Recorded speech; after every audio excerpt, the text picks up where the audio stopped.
Hey, folks, it's Mark Arum. I hope you're enjoying the Mark Arum Show podcast. A reminder, you can hear this very radio show live Monday through Friday. We're live 6 to 8 p.m. Monday through Friday on 95.5 WSB, Atlanta's News and Talk. Nothing like some huge breaking news before we start the show. Hey, everybody, Mark Arum and the Bananas back in our normal time slot with you till 8 in the p.m. We are going to have some fun tonight, but the breaking news, Chris Chandler just dropped on us there. Nick Saban testing positive for COVID-19.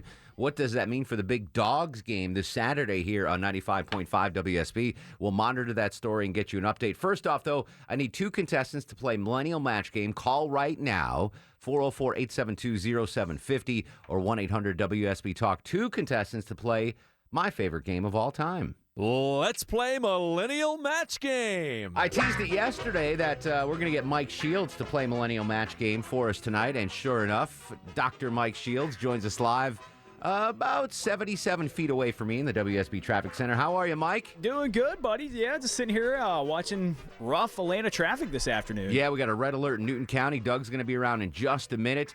Tonight's Millennial Match Game category. Well, first off, before I tell you the category, tell the folks a little bit about Mike Shields, the person. Married, have a beautiful wife and two dogs, and loving life. I can confirm all of those facts. And in a previous life, Mike, you were what? I was a police officer. Mike's a former law enforcement officer, LEO. So tonight's Millennial Match Game category are TV cops, Mike Shields. Ooh. TV cops. So I'm going to say the name of a TV cop, and you have to guess what TV show he's from or she's from. Got it? That's some pressure, but I get it. Think about that. Let's meet our contestants on the phone. David's in Lithia Springs. David, welcome to the Mark Arum Show. Tell the folks at home a little bit about yourself. Well, my name is David. I'm from Georgia. I'm an Alabama fan. I'm really going to miss Nick Saban not being there this week at the game. I hope they whoop up on Georgia. Well, all right. Yeah, don't disqualify yourself from the game just yet, David. We'll stop you right there. Okay. All right. Appreciate it, buddy. Joel is in Duluth. Joel, tell the folks at home a little bit about yourself. Let's see. I'm from Canton, Georgia. Born and raised here in Georgia. And that's all I need to know, Joel. Big football fan, and going to be a good game Saturday. All right. Excellent. Yeah, so here's the deal. Before we get to Millennial Match Game, I think if it's just the coach that tests positive and none of the players do, they're going to play the game. What we have to watch for is if any of the Alabama players tested positive, because then it might be a whole different thing. All right, why don't you guys turn your radio down? Again, Millennial Match Game, TV Cop Edition. Slow down. Millennial Match Game, TV Policeman Edition. Brought to you by Rocco's European Garage. I'm going to say the name of a police officer from a TV show. You guys don't need to know the TV show. You just got to guess whether or not. Put them down, Longoria. You don't have to know the answer. You just have to guess whether Mike Shields will know. Mike, this is an example. Doesn't count.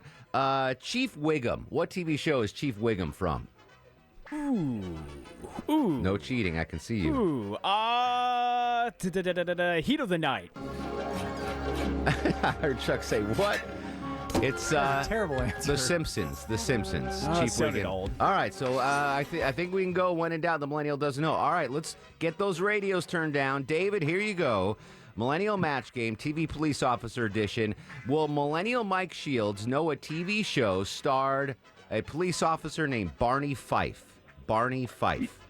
Yes. You say yes. Barney Fife was from what TV show, Mike Shields? The greatest Andy Griffith. All right, you redeemed yourself a little bit. Little redemption there, Chuck, right? I mean, at least got that one right. It's just such a bad guess. Yeah, the Heat of the Night with Chief sounded Wiggum. old. All right, David gets the point. Good job. TV Police Officer Edition of Millennial Match Game. Joel, you're up. This police officer's name is Carl Winslow. Carl Winslow. Will Millennial Mike Shields know what TV show that's from? No. I say no as well. Carl Winslow, Mike Shields. Gotta have faith. It's Family Matters. That is right. I would not have gotten that. Now, I know Steve Winslow was on Family Matters, but I did not know Carl Winslow. All right, no point for Joel. I would have gotten that one wrong too, Joel. All right, David, I'm going to go on a limb and say there's no way in heck that Mike Shields gets this one right, but I don't want to influence your vote. Frank Furillo. Will Millennial Mike Shields know what TV show starred a police officer named Frank Furillo? Oh, of course. Of course. He's an intelligent guy. You say yes. Yes. All right, Mike? I like his confidence. I know the name, and this is going to kill me. I'm going to guess, why not? This is terrible. Columbo. Hill Street Blues. That's a tough one, though. That's an old show, especially for Millennial. The good news is there's no way Mike Shields is cheating in the traffic center because he's got Alex Williams in there with him. And Alex is certainly no help. Round 2 Millennial Match Game brought to you by Rocco's European Garage. What is the score, Deborah Green? It is David 1, Joel yet to score, but it is Joel's turn. Joel, you're up. Millennial Match Game TV Police Officer Edition. Will Millennial Mike Shields know what TV show starred a police officer named Hank Schrader? Hank Schrader. Yes. Mike Shields, Hank Schrader, police officer in what TV show, buddy? Oh, my goodness. I have no idea. As a former police officer, Chuck just fell off his chair. Absolutely fell off his chair. You're embarrassing the boys in blue. Hank Schrader, the brother-in-law cop in Breaking Bad. I thought that would be a little bit easier. Yeah, it's a newer show. Have you seen that show, Mike? I've never seen it. Oh, wow. Never seen Mike. Breaking Bad. You know what? You got to get cable, buddy. I do. Comcast. I know. Chuck- That's on my to-watch list. Stop watching Disney. Yeah. All right. David, you're up. Cordell Walker is the name of this police officer. Cordell Walker. Well, Yes, Mike you Shields. will know it. You say yes. Cordell Walker, Mike Shields. Starsky and Hutch, why not? Not Starsky and Hutch. Good guess. It's in the name. Walker really. Ranger. Oh, my gosh. Walker, Texas Ranger. Yeah. Yeah. I would have forgiven you because that's an older show, too. But I would think. His name is in it. I know, but I didn't think about the Walker part. Well, I understand. So was Starsky and Hutch, and that was his guess. Yeah, exactly. All right, who's up, Deborah Green? It's Joel's turn. Joel, here we go. Well, Millennial Mike Shield. How old are you again, Mike? 30. 30. He's an older millennial. Will he know what TV show starred a police officer named David Starsky? David Starsky. Yes. David Starsky, Millennial Mike Shields. Isn't that with Chuck Norris? No, Starsky and Hutch. I should have done the second name. Would you, if I had said Kenneth Hutchison, would you have gotten it right? I would have known that, yes. Yeah, I would have known that. All right, who's up, Deb? I'm so sorry. I'm It's lost. David's turn. David, you're up. Millennial Match Game TV Police Officer Edition. This is a tough one because I know it, David. You know it, David. A majority of the listeners know it, David. But will Millennial Mike Shields know what TV show starred a police officer named Roscoe P. Coltrane? Yes. You say yes. A lot of faith in the millennial Roscoe P. Coltrane, Mike Shields. Dukes of Hazzard. As a future law enforcement officer growing up in the state of Georgia, this had to have been your favorite show, right? Not a chance. No? No. What was your favorite show? I loved, it Disney. wasn't even cop shows. It was like the comedies like Seinfeld and stuff like that. All right. I would have thought. Do y'all need him anymore? I was a Yankee in Connecticut, and I love Dukes of Hazzard. That was fantastic. All right, it is Joel's turn. This TV police officer's name is Olivia Benson. Olivia Benson, our first female police officer. Will Mike Shields, the millennial, know what TV show Olivia Benson was a police officer on?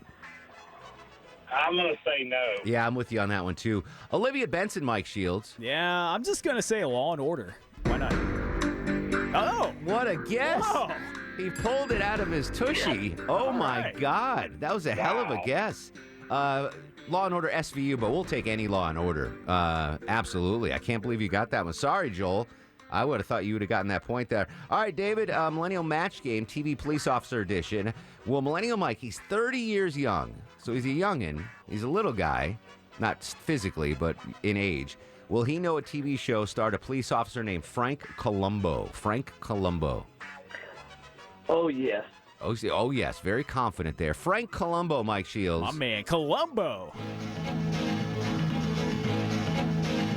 That is correct. He's no longer with us, right? No, he had to have he's passed a passed. while, yeah. Longoria knows him as the dad from A Princess Bride. That's where long I for you. don't. I know him as Columbo. Yeah. All right, it is Joel's turn. Joel, this police officer, Andy Sipowicz, will Millennial Mike Shields know a TV show starred a police officer named Andy Sipowicz? No. I'm with you. No way. Andy Sipowicz, Mike Shields. I'm just going to guess CSI. That's a good guess. NYPD Blue. Way before your time. He was the short, bald, chubby guy. And I think, wasn't it like a big controversy? They showed his tushy on TV. Like it was like it was a big thing. Yeah, that was a big deal. Yeah, Chuck's got the VHS tape. Absolutely. Yeah, that was. I don't know if it was a big deal because they showed a male bum or that was the male bum they chose to show. Either way, it's Combination of both. Yeah, I like think it was because it was primetime TV at the time. primetime TV and Sipowitz's bum. It was not good. All right, end of round 2 of Millennial Match Game. What is the score, Deborah Green? David 3, Joel 2. All right, we have prize packs to give away, too, so it's going to be a nail-biter when we come back. Following breaking news, Alabama head football coach Nick Saban has tested positive for COVID-19. WSB Radio Sports Director Jay Black's going to join us in a little bit and break that down and what it means to the Georgia game. We'll come right back, though. Millennial Match Game continues next on The Mark Arum Show. Welcome to all the Braves fans that have just switched over from the game to the Mark Arum Show. The Braves are down 6-0 in the first inning. That's okay. That's okay. They're still going to be up in the series. Thank you for joining us on the Mark Arum Show. You are just in time for the final round of Millennial Match Game. What is the score, Deborah Green, and who is up? All right, David's got 3, Joel with 2, but it is David's turn. David, you're up. Millennial Match Game with Mike Shields in the traffic center. Will Millennial Mike Shields know what TV show starred a police officer named Ricardo Tubbs? No. Tubbs. No. You say no. Mike Shields, Ricardo Tubbs. What TV show is that police officer from? Ooh. I'm going to go. I'm going to guess. I really don't know. If I said Crockett and Tubbs, would you know? No. Miami Vice. Well, it's odd because Mike Shields dresses like he was on Miami Vice. I thought you would have gotten that one. All right, Joel, you need this one, buddy. Final one. Millennial Match Game TV Cop Edition. Lieutenant Theo Kojak. Theo Kojak. Will Millennial Mike Shields know what TV show that's from? Yes.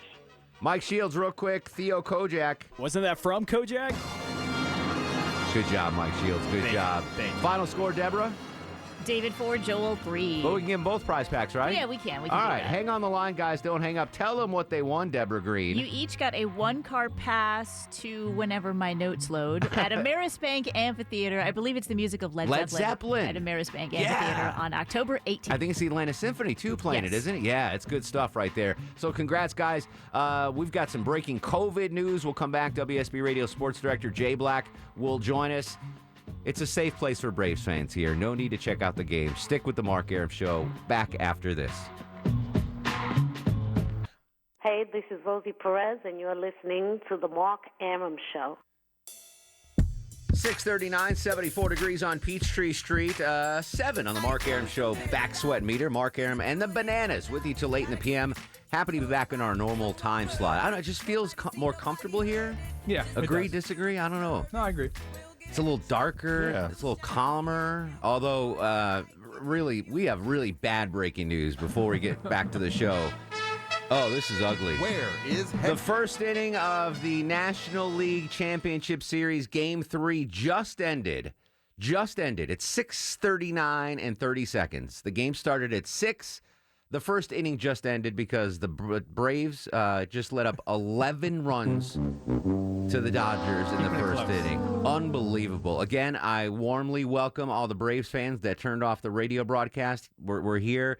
We'll take your mind off of that. The series isn't over. The Braves are still going to do this, but tonight is not their night. Ironically, joining us live is WSB Radio Sports Director Jay Black. Before we get to the breaking football news, 11-zip, Jaybird. Holy smokes. So that means that the Braves' record has been broken from last year. From last year. So The the Fulte 2019 Braves are off the hook. Yeah, the Fulton Evans game is a distant memory. That was a clinching game, though. But this is 11 runs in the first inning. I was worried about Kyle Wright. I talked to you this morning about it. I didn't think it'd be that bad, though. Holy shnikes. No, perhaps the strategy, well, not the strategy, but the necessity of 3 rookies in the rotation in the playoffs may be a little tough. Yeah. Well, I didn't bring Jay Black to talk about a historic 11-run inning by the Dodgers, but I did bring you on to talk about the news out of Tuscaloosa.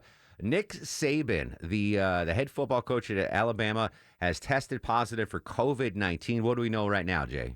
We know that he says he found out earlier this afternoon, and in a statement that the school released earlier today, he says that he is asymptomatic, so he found out, went home immediately. He is working from home, and offensive coordinator Steve Sarkisian will oversee preparations at the complex, as he says in that statement. Also, the athletic director of the University of Alabama, Greg Byrne, says he has tested positive today as well. He tested positive this morning. He says that he went into self-isolation immediately. We've been diligent about mask wearing and social distancing from the start and want to continue to encourage you all to take the necessary precautions to help stop the spread of the virus for yourself and those around you. So this is the first coach in the SEC to get it, especially this close to a game. FSU's Mike Norvell also had it earlier this year, but they played the game without him. So we'll see if that's what happens between Georgia and Alabama. But right now, still scheduled for 8 o'clock Saturday night. All right. Jay Black joining us on the Mark Arum Show. Obviously, it's a big sports story, big news story, made even bigger by the fact that you mentioned that the Bulldogs are scheduled to play Alabama this weekend, number 2 versus number 3. Massive game. The coach just tested positive, you mentioned, in another school, and they played the game. We'll find out more at a press conference tonight. But I would imagine if none of the players test positive, this game's going to be a go here on your home of the Dogs. I would suspect that would be the case. They test players in the SEC 3 times a week. That will include Thursday.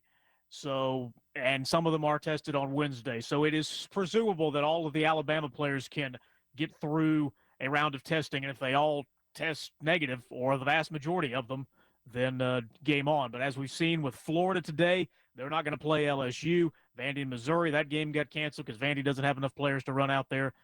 So it is a little tenuous at the moment. I mean, Nick Saban is such an important figure in Alabama football. Would there be a chance that the athletic department says, we can't play without Nick Saban? Like, we're just going to cancel the game or postpone the game. Would they try to pull out? I don't know if that would meet the SEC has kind of set barometers that you can't really quit unless this happens, which really means you have enough players to field a team, or at least to practice. I don't know. But it's Alabama. We're making things up as we go along here. But it's Alabama, and if yes. the SEC is ever going to bend or break rules for an organization, it's the Alabama football team. But, the game is still scheduled for 8 o'clock on CBS on Saturday night, so they may have something to say that's a good that. point. WSB Radio Sports Director Jay Black, again, if you're just joining us, breaking news, Nick Saban, head football coach at the University of Alabama, tested positive for COVID-19 today. He is in isolation. The big Bulldog game this Saturday in question. It'll probably come down to see if any of the football players from Alabama, the Crimson Tide, tested positive. And we're going to hear from the coach and Alabama when, Jay Black? When's this press conference? Well, he has a regularly scheduled media availability at 7 p.m. Eastern. If that happens or not is not clear, but that is what is on his schedule. All right, and if we get that, audio, we'll bring it to you as soon as we can. Jay Bird will flip it for us and smack it up, flip it, rub it down, get it on the Mark Arum Show as soon as possible. Big sports day. Bad news for the Braves and bad news for the Crimson Tide. Let's just hope, Jay Bird, we can get this game on Saturday, because this is a big one. This is a huge game for the Bulldogs. It's by my count, it's the first time Georgia's played in a game with 2 teams in the top 3 since 1942 in the regular season. Look at that, Jay, bringing the facts. If the game goes, our coverage on Saturday begins when? 4 p.m., and then we'll kick it off at 8 o'clock, and you can hear it all right here on the Home of the Dogs and on the WSB Radio app as well. You have my number, Jay. If anything breaks, text me. We'll get you back on the air, buddy. Will do. All right, your thoughts. I don't want to talk about the Braves. Bad juju there. Saban has the COVID. Will the game be played this Saturday? What do you think? 404-872-0750. 1-800-WSB Talk on Twitter and Instagram at Mark Arum. This is The Mark Arum Show. Following breaking news out of Alabama, Nick Saban, head football coach, 68 years old, test positive for COVID-19. Kristen Saban, I believe is his daughter, just tweeted out, Chuck, no symptoms. He's literally coaching practice from a Zoom call. I had permission to say this. So he's asymptomatic. He tested positive. but certainly doubts about the Georgia-Alabama game this Saturday here on your home of the Dogs, number 2 versus number 3. I think if none of the players test positive, the game will be a go, but I don't know. You played, you're a former Division I athlete like myself. Coaches are very hands-on. I don't know about in track, but in baseball they were very track they weren't. I don't remember in football them being super like so close and hands. I don't know. The position coaches were. Like my tight end coach would be, up in your grill. Yeah. Oh, okay. The head coach not so much, but gosh, I hope he's okay, obviously, and I hope the game is played because I was really excited for this game. What do you think? Will this game happen? 404-872-0750, 1-800-WSB Talk. Corey joins us in Cumming, Georgia. Corey, welcome to the show. How you doing? What's up, Corey? I'm just thinking Saban tested positive, but he had no symptoms. And I'm a hockey guy, but I know football players have played with the flu and pneumonia in playoff games before. And is he even contagious? I don't think it's an issue. I think he'd be on the sideline and wouldn't be worried about it. I understand your point of view, but according to the SEC protocols with the COVID-19, that is not going to happen. So they are following the CDC guidelines. So as soon as he tests positive, he's got to do the 14-day isolation according to the SEC guidelines. So he could. I mean, it's. And what if it's a false positive? Well, I'm sure they're going to test him again for sure. They're not going to take one test and just count on that. They'll be testing him. But the fact that he tested and the athletic director tested positive makes me think that unless they got a bad batch of tests, that he probably does have it. But we didn't get tested when we were younger. When you weren't sick, you didn't get tested. You played. And I know you look back at football players playing in the playoffs that had the flu or throwing up on the sidelines and stuff. I just don't see how it's an issue. But you think they're comparable to flu and COVID? Yeah, I think they're very comparable. Yeah, actually, okay. Yeah. You know what's funny? So I'm 46 years old, and in my 46 years, I've never known anyone that died from flu. I know 8 people that have died from COVID. That's weird. They're comparable. But in 46 years, yeah, they're not. Never heard of anyone dying from flu. Ever. I've known a lot of people that got the flu. Yeah. Never met anyone.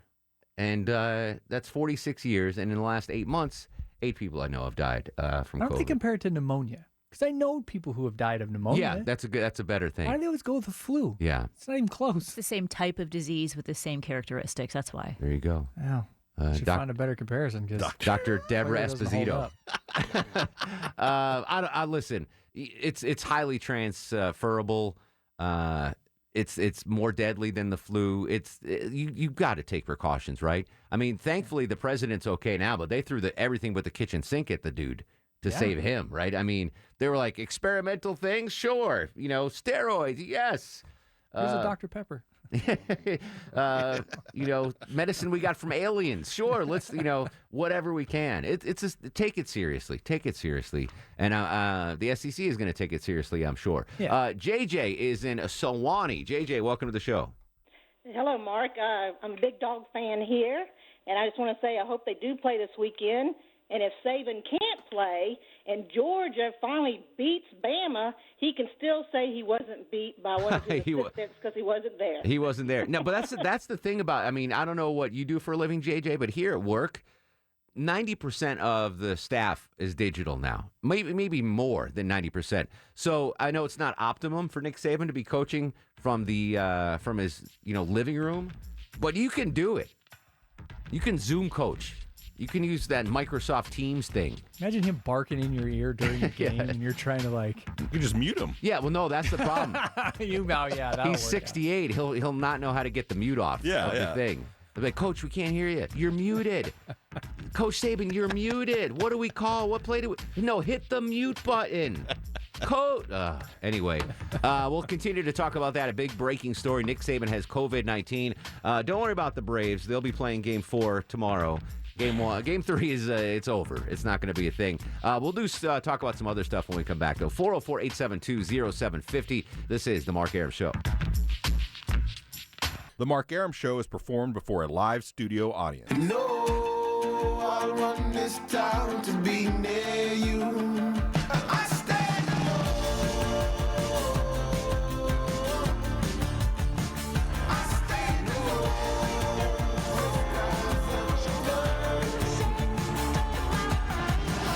the show and a good Wednesday Eve to you. Mark Arum here, you there at 7:07, 7 minutes after 7 o'clock. This is the Mark Arum Show, heard Monday through Friday, 6 to 8 p.m. on 95.5 WSB, Atlanta's News and Talk. The whole gang here tonight. Deborah Green produced the show. Longoria, the stoic one on the other side of the takeout window. Beefsteak Charlie screens them calls. Back in our normal time slot. They're filling in for Erickson the last 2 days. Coming up in 30 minutes, Johnny Kielbasa will join us with a fast food review. We'll continue to talk about Nick Saban's positive test for COVID-19. It's a big story nonetheless, but especially this week because the Dogs are playing the Crimson Tide this Saturday. So right now, I'd say that the game might be in jeopardy. I think if it's just the coach that has it, we'll play the game. But if any of the players get it, we saw the Florida game got canceled for this weekend. So that's just not good. This is a story. This is a COVID-related story, but it's not. It's a different angle. This is from Idaho. Chuck, I would imagine, growing up in Whitefish, Montana, I'm horrible at geography, but I would imagine you've been to Idaho before in your life. Oh, yeah, plenty of times. Yeah. How far away from Whitefish, Montana was the Idaho border? No, not even an hour. Oh, not even an hour? No, we're way over on the western side of the state, so we're very close to Idaho. Beautiful, though. Idaho is beautiful, Very right? beautiful, Yeah, good potatoes and everything. Yep. So here's a story out of Idaho. I just want to make sure that one of us none of you guys have been to Idaho before, have you? Yeah, I have a cousin there. My private Idaho? Yes. Yes, okay. Longoria and I have never been to Idaho. An Idaho university has warned students to stop intentionally exposing themselves to the COVID virus. Apparently, that Brigham Young University in Idaho, students there have been purposely catching COVID-19 so they could sell their plasma and make money. You know how they want plasma to get the... Right, yeah.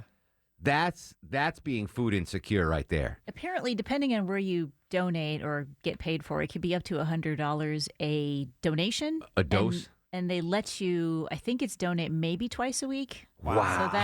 So for a college kid, that's a lot of money. Yeah, that's unbelievable to me. And I agree with the university. Kids don't do that.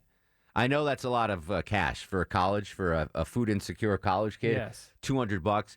Don't catch the Rona just to donate your plasma. That's not good. It's a crazy story, but it made me think back to my food insecure years in college and some of the crazy things I did for money. And I've discussed these on the show, so this isn't anything breaking. But I sold Avon in college. Like that's how food insecure I was. I sold Avon makeup, Longoria, in college. No, I understand what it is. And in high school, I turned to a life of crime and stole deposit bottles from liquor stores and in a hospital once. I already told you about that. That's how desperate I was for cash, that I sold Avon and I would steal deposit bottles and return them for the nickel deposit. What's the craziest or most weird thing you've ever done for money when you were really broke, Longoria? Aside working in radio. Yeah. That alone. I don't think I ever did anything to where Chuck, did you ever steal eggs from the neighbor or something like that? I mean, I have a fairly lengthy history of stealing things when I was a kid. Yeah. If you really want to get into it, but like just being like in college, you really poor in college. So in college, I don't know why I used to do this. I didn't have a lot of money for lunch, but I'd have just enough to get like this really small sandwich, but it was never enough. Yeah. I always used to steal these power bars, the berry flavored power bars. Oh, why would you choose the berry? Because it had the most whatever in it. Calories. Was it for taste? It was no. Okay. No. It was literally I was like the people who look at the back to find out what's got least calories. I was looking for the most. Most calories. Yeah. And in the little food court there, it was the only thing I could afford. Yeah. Yeah. I used to pocket those almost every day. Wow. All right. Yeah. This is the only way I could make it to dinner, or sometimes I didn't have enough money for dinner, so I was like the only meal until the next day. All right, I'm not judging you. Yeah, so I sold Avon. I used to five-figure deal those. I'm not judging you. It's crazy what you'll do if you're hungry and you have no money for sure. Yeah. What we did this scam, it wasn't just me. I had a roommate. We had a house. There was four of us. It was three friends and one guy in a fraternity that we didn't like, and we just got kind of like stuck with him. Mm-hmm. And he was really rich, and we rented this house, and we're like, hey, I can't even remember his name. Oh, Ed Gahuli. Ed Gahuli, I know. Of course. Exactly. And we're like, hey, we're going to go to some yard sales and get some furniture for the house. And we would buy like a couch for $15 and a table for $2. And then we were like, yeah, all right, the couch was $250. The table was $75. Oh, nice. So you owe us $140 for all the furniture. He'd be like, okay. And we that was that. But we just didn't like him. Yeah. Well, yeah, it's like if you were my roommate Longoria, we wouldn't have done that to you. I'm sure you would. We would have jacked it up a little, but Yeah. not as much as Ed Gahuli. So I just want to know, at your brokest, what's the weirdest thing you've done for money? Because these kids at BYU Idaho intentionally catching COVID-19 so they can sell their plasma. 404-872-0750, 1-800-WSB Talk. Mike's in Mayretta. Mike, welcome to the Mark Arum Show. Hey, Mark. I'm just amazed that you know 8 people that died from COVID. Yeah, 8. Well, I know 3 that had it and didn't. And if you want to throw the president in, that's 4. Well, I know you know one person that died that had it. Who's that? Herman Cain. Herman? Yes, exactly. Yeah, exactly. Thank you, buddy. My friend died. David's in Stockbridge. David, welcome to the Mark Arum Show.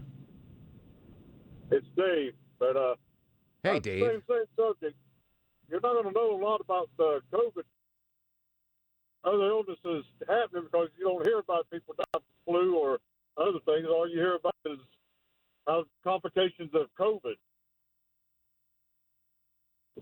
We still there? Yeah, I'm trying to digest what you just said. So you think I've known people that have died from the flu that I just didn't know about? Is that what you're saying? No, I'm not saying that you would necessarily know someone that died from the flu. I'm just saying a lot of people have died from other things, and it's all going down to the complications of COVID.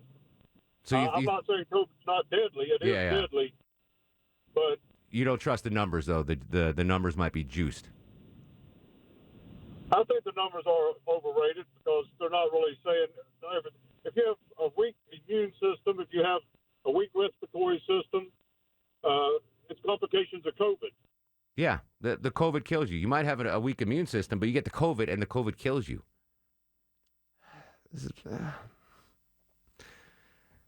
I once sold my hair for money. Hey, thank you, Deborah Green. Because I have very long hair, and I rarely cut it. And I was in college, and somebody actually just asked me, "It's like, would you ever consider selling your hair?" Which I didn't know you could do. Yeah. And so I'm like, "Yeah, why not?" And I shaved the whole thing off. Wow, how much do you get? Like $300. So you didn't just cut it; you shaved the whole thing. They cut it. You know, there was a professional salon. They cut it, and I don't know what they did. $300. And then I just decided to do the whole shave of my head. You thing. sent me a story last week that we didn't get to talk about the $1 billion hair industry out of China. Oh, that's so creepy. Like people in China, like if you go and buy a weave here in the United States, right, with real human hair, odds are it came from China. Mm-hmm. But apparently, the story Deb found was that like these people are not willingly giving up their hair. No. Yeah. Not at all. They're like it's a big deal. Yeah. They're like being held behind the. Yes. Oh wow, that's crazy. And there was like a big bust at the airport or one of the ports. Like, you know, you've heard of blood diamonds. Mm-hmm. Like this is like blood hair. Like they have hostages in China, and they're just growing their hair and because you want kind of, I call it virgin hair. You don't want it to be dyed. You want it to be like nice, soft, untouched hair. And if you're still young and you have that hair, people will take it. Yeah, they'll sell it, and they can sell it for a premium dollar. Yeah. So $300 though. Yeah, in college that's a ton of money.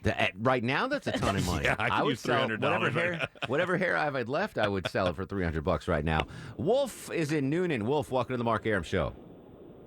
Well, talking about saving, I'm actually more worried about him being sick. I'm a Bulldog fan, but the thing is, he has given his team something to fight for. Oh, so motivation for the team. Brett Favre had the greatest game of his life, actually one of the best quarterback performances on a Monday night. When he learned his father died, what was the... Yeah. Oh, Brett Favre. No, his father had passed away that weekend. Yeah. And he had a Monday night game, and he played. Yeah, I remember that, yeah. And it was astronomical. Motivation, that's a good point. Motivation could really fire up the Crimson Tide against the Bulldogs this weekend. We got to watch out for that. 404-872-0750. Joe joins us on the Mark Arum Show. Hello, Joe. Oh, hi, Mark. Would you like me to tell you what I did to make money when I was a poor teenager? I would love to know what you did, my friend. Well, here's what I did. I had a good con. I was a con artist. So what I did was I went to the arcade. There was 2 arcades in town, one at Acres Mill and one down on South Cobb. And the one at Acres Mill took 4. You put $1 in, you got 4 tokens. The one on South Cobb, you got 10 tokens. With a coupon, you could double it to 20 tokens, and then the tokens worked in both places. Oh, that's genius.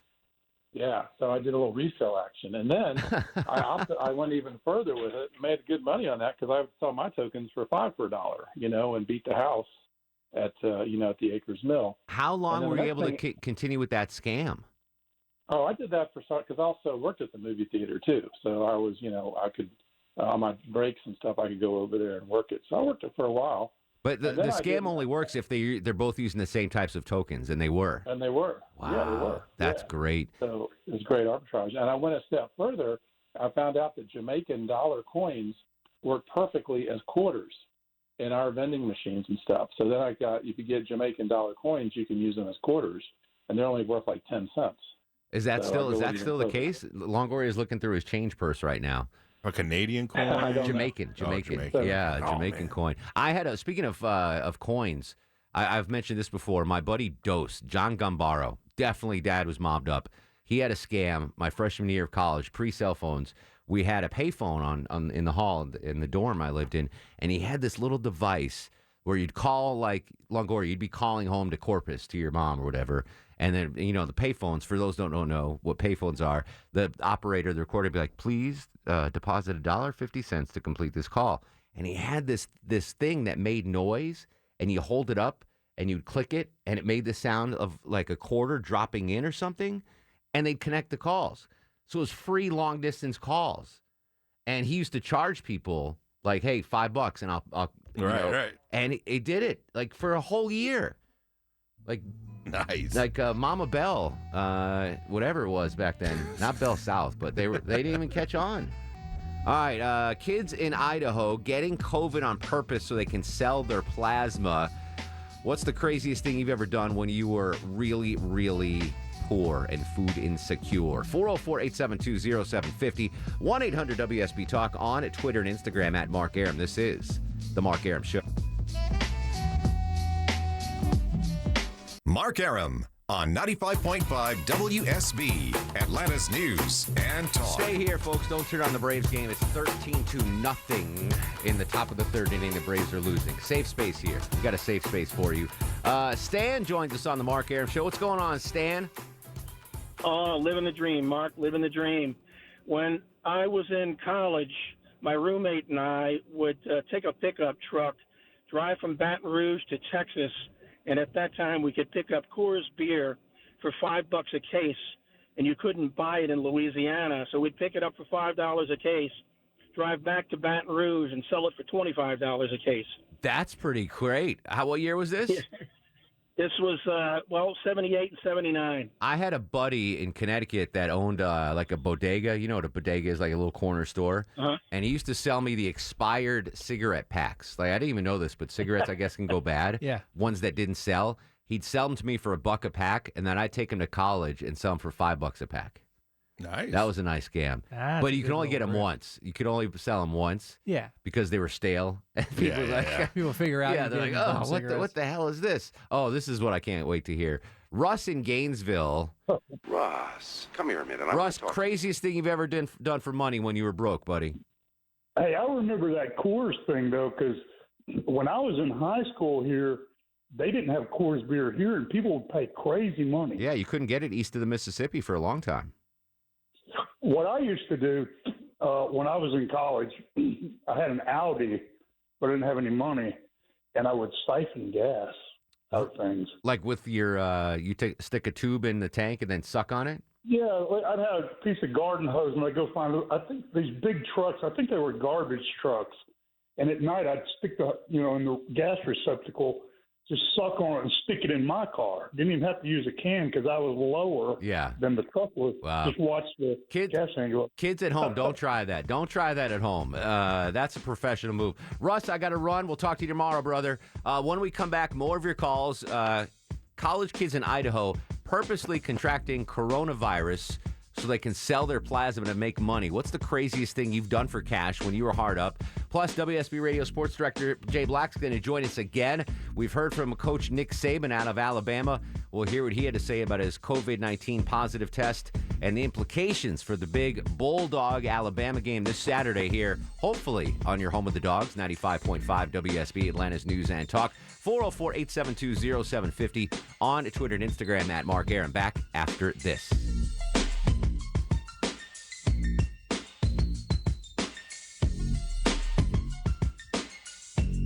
Jamie Foxx here. You there? You listening to the Mark Arum Show? You better. Welcome back to the show, 7:36:24 in front of 8 o'clock, covering breaking news in the sports world. Both bad stories. First off, the Braves are losing now 15-0 in the third inning. How bad can this get, Chuck? 15-0. I don't know. Is there a mercy rule like when we were in Little League? If this is a rec league softball game, they would have stopped right now. So that's the bad news. And this is actually really bad news. Hopefully he gets better. Coach Nick Saban of the Alabama Crimson Tide tested positive today for COVID-19. Our first words since we get this news from Nick Saban here is his opening statement from his press conference. I was informed early this afternoon that I had a positive test for COVID-19 on a PCR test.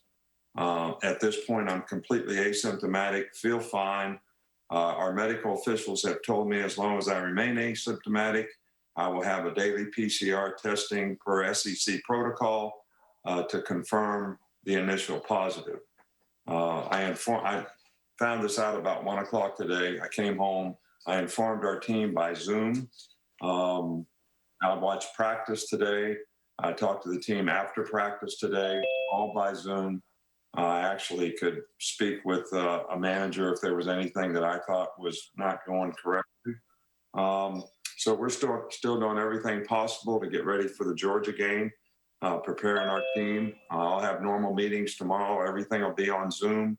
We'll continue to do this. You know, Sark's kind of filling in my absence for anything that needs coordinated in the office. But we're going to do everything we can to help our team, get ready to play. And, the players today, it's our goal that... Sounds like they're going to play. WSB Radio Sports Director Jay Black making his second appearance of the Mark Arum Show tonight. Sounds like we're good to go on Saturday for now, Jay Black? Yeah, SEC Commissioner Greg Sankey even said to Yahoo Sports that we are moving forward. We'll have tests on Thursday and Friday, and that's kind of the hold your breath moment. But Alabama says those are the only two people that got it so far, the head football coach and the athletic director. But Saban's working from home, and he says he can do everything that he normally does at practice, at home. You heard him there say that apparently they're live streaming practice to his house, and if he sees something he doesn't like, he's on the line with some manager, and he hollers at the manager to holler at the players. That's got to be so tough for someone that's like so in control of something, and then to be just taken out of the situation. And I mean, he still has the power, but he's not there, hands on. Got to be tough. So as long as, the way I'm reading the scene here, as long as the players continue to test negative, we're a go this Saturday, Georgia and Alabama. That's how I'm leaning. There is kind of a clause in the SEC's playing guidelines. You have to have 53 players to field a team, but you can also appeal if you have more than that. If you don't like your COVID situation, and the commissioner will decide. But it sounds like Saban's turned over the keys. He said he did not know how he'd be able to communicate during the game, but the offensive coordinator, Steve Sarkisian, will be the acting head coach in his absence. Jay, I know you got a busy schedule tonight, but I would like, if you can, hang out for the fast food review real quick. Yes, absolutely. All right. And now, on the Mark Arum Show, it's time for the Fast Food Review. Hey, Jay. Yeah. Joining us live on the Greasy Salty Hotline from parts unknown, height unknown, weight, we do not want to know. He's COVID-19 negative. Johnny Kielbasa and the ever so popular Fast Food Review. How you doing, Jonathan? I'm doing great, Mark Arum. Great to be here and great to be with Jay Black any day of the week. The reason I kept Jay on is, I don't know if you know this or not, Johnny, but Jay is as much as a fast food fan as you and I. Like, every morning, we're on G-Chat during the morning news. Jay sits where Longoria sits during the Mark Arum Show. I'm in the traffic center. And Jay peppers me with questions or comments about fast food. What were you talking about yesterday, Jay? Oh, I can't even remember what happened yesterday.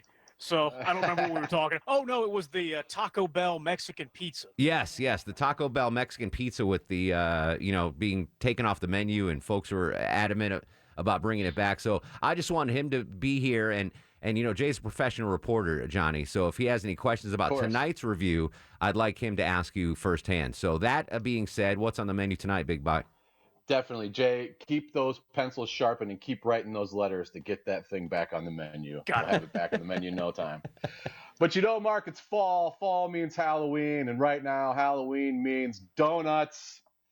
Dunkin' Donuts came out with a couple Halloween donuts. They always like to bring out something a little special for the Halloween season. Now, of course, they're going to give you a little DIY Dunkin' Donut decorating kit. That's fun. Get some icing, get some sprinkles, take it home for the kids, have a party and all that. But that's not what I'm here to talk about. That's fun. Of course, you got the spider donut that comes in and out. Got a little orange thing going on. They put a little munchkin there with a couple eyeballs on it, a couple spider legs on there. And that's fun too. But that's not the big deal, Mark. We got a new one on the menu this year. Ghost pepper donuts. Whoa, we need breaking news sounder for that. Where is a ghost pepper donut? Tell me more, Johnny K. That's right, Mark Arum. We've seen ghost peppers permeate a lot of toppings around the fast food world lately. It's fun to say. Most of the time, they don't put that much heat into it, but it's fun to take a little challenge to yourself. And now Dunkin' Donuts is joining the party with a spicy ghost pepper donut. They're going to give you some strawberry flavoring on this one. They're going to give you some icing, strawberry icing with a little cayenne pepper and a little ghost pepper, and then that red sugary stuff that they put on there, and I don't even know exactly what it is. So you take it on their normal yeast donut. So that's the run-of-the-mill Dunkin' Donut there. So you take a bite of it, you get washed, your tongue gets washed over with strawberry, then the cayenne pepper hits you, then the ghost pepper hits you too. Look, it's not that hot. So don't go in there fearing for your life. You can go in there, tell everybody you ate a ghost pepper donut. It's more strawberry than cayenne and ghost Gotcha. pepper. So Jay, I'll let you have the first question as we open things up during the Johnny Kielbasa press conference here. Sure. So I guess what I have taken from this is we qualify Dunkin' Donuts as fast food. Oh, yeah. They have a drive-through. That's fast food, Got Jay it. Black. Okay, understood. Have you not been? Is that the first time in history that the Senate's strawberry and then leading into washed over with cayenne peppers ever been uttered? Johnny's a poet, and he creates phrases all the time. Have you not been to the Dunkin' Donuts on Howell Mill in our neighborhood? I have not, no. Really? So I went there the other day. I'm a fan, because you can get sweet treats, you can get the donuts, and they have, breakfast sandwiches are really good. And the other day I went, and their bagels are underrated, but they're always kind of light on the cream cheese, so I always get a toasted sesame bagel with extra cream cheese. And brought it home, and I was going to split it with Maya, and the girl must have thought I said light cream cheese because it was just a dusting. And I was like, ah. So I was very upset. Normally, Dunkin' Donuts, they throw, when I say extra cream cheese, they do it. And it leads me to the quote I posted on Twitter today, Longoria. I'm not a quote maker, but this is one of my favorite quotes of all time. Okay. I came up with this 7 years ago. You can never have too much love in your life or too much cream cheese on your bagel. That's a Mark Arum. Put that on a T-shirt, everybody. Put it on a T-shirt. Ring the bell for that one. Yeah. All right. So we're talking about these kids. It's Brigham Young University in Idaho. So apparently, Chuck, there's the regular one in Utah, and there's a campus in Idaho. The kids there caught COVID on purpose to sell their plasma to make money. Johnny K, any tough times in your life where you had to do something pretty weird for money? When it came to piercing your skin and drawing something out of it, I always had to draw the line there. I did a lot of stupid things for money, but luckily I was delivering pizzas most of the time and giving free fast food advice on the street corners just for a little extra money. Jay, I'm going to ask you in a second, but I got some more breaking news here in Longoria. Where is Hector? Braves have scored their first run. It's now 15-1. WSB Radio Sports Director Jay Black, Christian Pache just homered. Was that his first career home run? I believe it is. In the playoffs, his first career home run in the play. That's pretty awesome. Very good. So a little silver lining. Braves now within 2 touchdowns, Johnny Kielbasa. Jay Black, what is the strangest thing you've ever done for money in your illustrious career? Well, check back with me next year, and if I don't have a career, maybe I'm telling you. Really?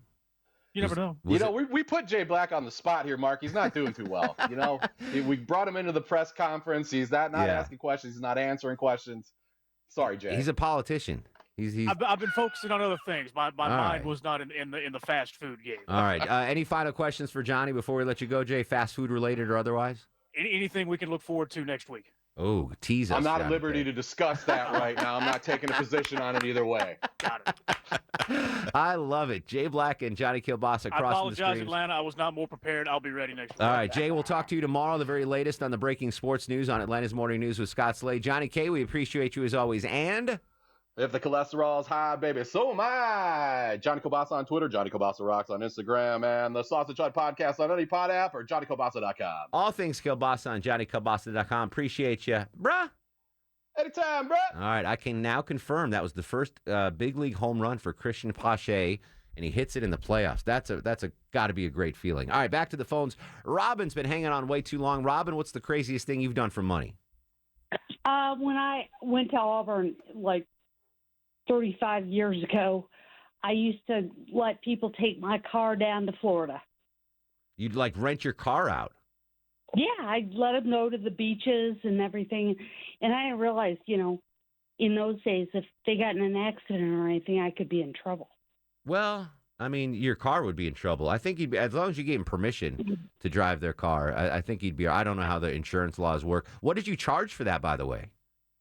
It would depend. Like sometimes it'd be like $50, $100. Wow. For the weekend, whatever. That's not bad. But I have a question for you. Yes. When do you get any sleep? Because when I wake up, you're on. When I go to bed, you're on. So basically, my sleep schedule is as follows. It's not that I don't get a lot of sleep. I just have to break it up. So usually, Robin, I'll sleep from noon to 4, wake up, come do the show 6 to 8, and then go to sleep around 11 or midnight, wake up at 3. So I'll sleep 4 hours and hopefully 4 hours, but usually it's 4 hours and 3 hours. That's brutal. Yeah, it stinks.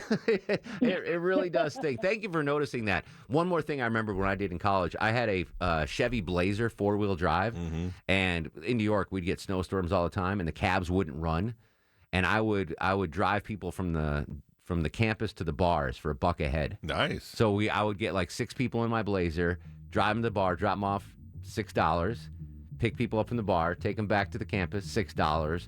I would make like $100 in a night just running people, and then I would park my Blazer at the bar and go in and spend the $100 like an idiot. We'll come back. We'll finish up with your calls. Braves are now down 15-1 in the bottom of the third, and Nick Saban has COVID. Busy sports news day here on the Mark Arum Show.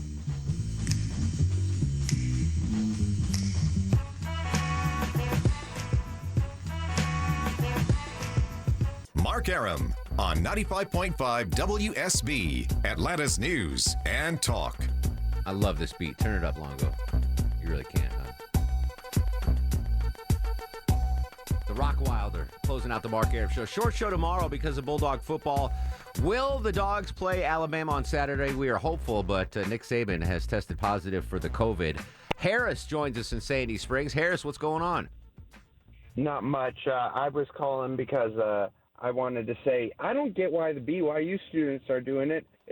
BYU is an exceptionally inexpensive college to go to.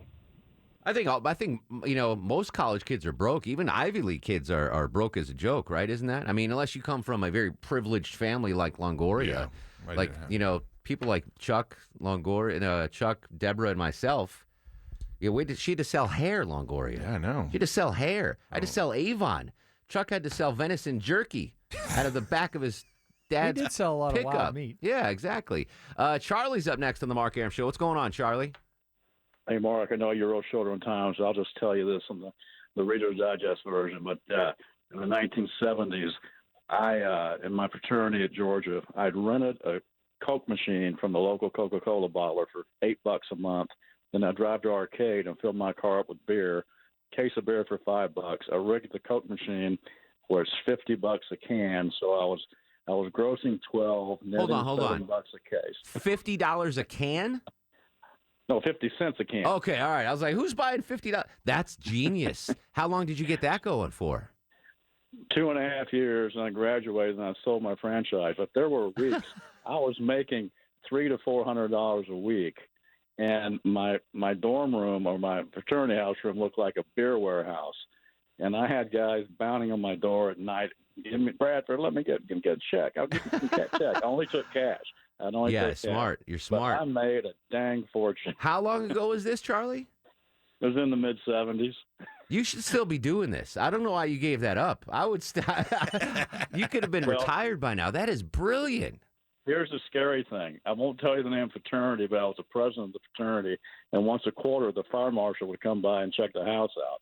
And it wasn't air conditioned, so we started in the attic and work all the way down to the basement. The fraternity out, the beer machine was in the basement. It just said Coca-Cola, Sprite, Fanta, Orange, or whatever. Yeah. So he was sweating, I'm sweating. He said, God, I really need a Coke. Oh, and, no. The way I'd set it up was that you had to put a quarter in, push the button, but then you had to put another quarter in and push the same button to make the beer drop. Gotcha. So he puts a quarter in, pushes a button. I said, you know what, this thing ain't working right. I'm sorry. Here's a quarter. I'll pay you back. Said, let me try it again. So, well, don't push that button because we know that one doesn't work. Had that worked, that beer would have fallen in, and I would have been a bootlegger. That, you know what, Charlie? You just won star of the show with that. I appreciate the call. Let's give it to him officially, Longoria. What a great scam. And now, are you guys do that ready at work for here? the Mark Arum Star of In the that vacant Show? break room upstairs? Just a beer soda machine? Like Sopranos would just be running that place upstairs. Warren, real quick, buddy, you got 20 seconds before we got to get out of here. Warren, what's going on? Nothing much. Just keep it short and brief. Used to try to be a street pharmacist back in the 90s, but that didn't work out. Good. That's you can do jail time for being a street pharmacist. I don't know if you can get jail time for selling Bud out of a Coke machine. Budweiser out of a Coke machine. That's a great scam. Good for him. Charlie, the listener, wins star of the show. Short show tomorrow, 6 to 7. We'll do little Sanjay. Little Sanjay will do Would You Rather. We'll continue the conversation on Twitter and Instagram at Mark Arum. Facebook, Mark Arum WSB. In the meantime, go to sleep, little baby. Go to sleep, you little baby. Guests of the Mark Arum Show stay at the All-Suite Omni Hotel, located in the heart of Chicago's Magnificent Mile. Chicago's Magnificent Mile. Chicago's Magnificent Mile. Chicago's Magnificent Mile. Chicago's Magnificent Mile. Chicago's Magnificent Mile. Chicago's